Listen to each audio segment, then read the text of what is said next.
老铁，新年到，一起来画烟花吧！有手就能画，别愣着了，赶紧整起来。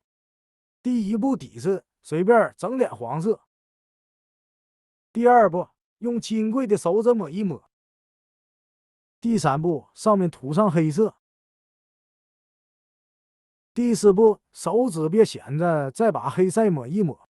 第五步，彩铅或是刮刀刮烟花，直线、虚线、米字形，会写字儿吧？就那么整。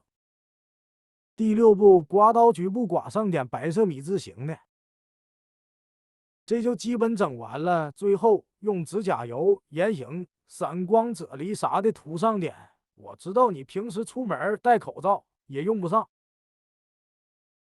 这是我用到些工具颜色，消费了记得给老铁我点个喜欢。新年快乐，老铁们！